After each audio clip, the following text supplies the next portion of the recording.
असलामुअलैकुम जनाब सजनों प्यारो बेलियो तो मित्रों की हाल है तुहाडा ठीक हो दुआ करने सारे भाई ठीक हो।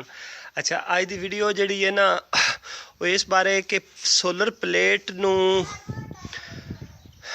जिहड़ा है ना किहड़ियां चीज़ां तो उनकी गारंटी ख़त्म हो सकती है। ठीक है यानी कि असी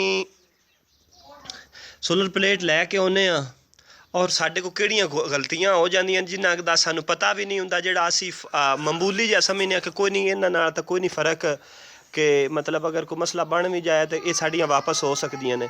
वो किहड़ियां ऐसियां चीज़ां ने जिंदी वजह तो प्लेटां की गारंटी ख़त्म हो जाती है। ठीक है तो वो मैं अपने भरावां नूं शार्ट जे तरीके नाल दसना कि किहड़ियां चीज़ां तो प्लेटां की गारंटी ख़त्म हो जाती। ठीक है सब तो पहले तो असी ए लुप्पी मैं तुम चेक कराना ए लुप्पी चेक कर रहे हो।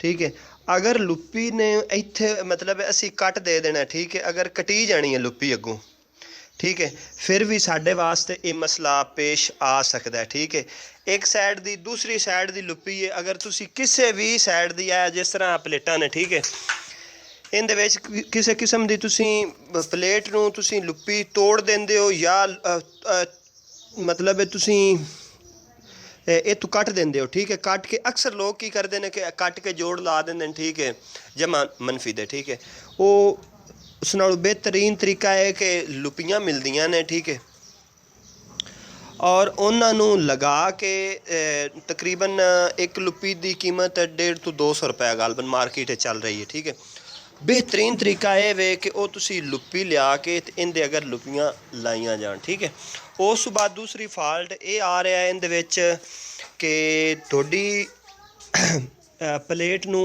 किसे पासों थोड़ा जी प्लेट का कोई मसला आ जाता है कोई प्लेट कड़क जाती जिस तरह है ए देख रहे हो मैं तुहानूं विखा देना। ठीक है इस जगह तो प्लेट का थोड़ा जिहा चीर आ गया। ठीक है इस ते बिना ते भी प्लेट का मार्केट दे विच वापसी का कोई तरीक़ेकार नहीं किया जा सकता। ठीक है उस बाद तीसरी गल है कि प्लेट नूं किसी भी जगह ते एनीवन थोड़ा जिहा कोई जल जाती है प्लेट जिस तरह मैं तुहानूं विखा रहा कि फ़र्ज़ कीता है इत्थे एक चीज़ लगी है। ठीक है ये लगा है अपना दूसरा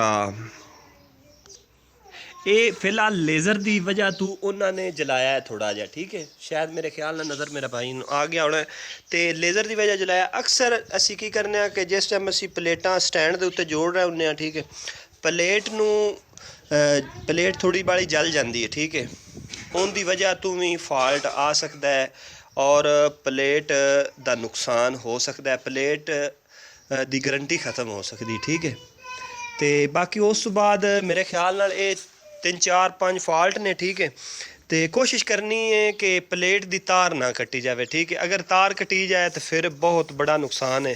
ठीक है वो फिर नाकारामद हो जाती है। ठीक है उस तो बाद प्लेट नूं अच्छी और मतलब कि उनकी गारंटी या मतलब उन्होंने चेक करना है कि 1 नंबर है या 2 नंबर है। ठीक है वो अगे ही मेरे ख्याल नाल मैं वीडियो सेंड कीतियां ने अपने भरावां नूं पता होना है कि स्कैनिंग एक हुंदा स्कैनिंग कोड दूसरा है कि तुसी प्लेट का यह जिहड़ा चीज़ है ना यह चीज़ चेक करनी हुंदी। ठीक है अगर लेयर अच्छी लगी है उस तो बाद मेन चीज़ जिहड़ी है ना मेन चीज़ है तुहाडे सैल ने।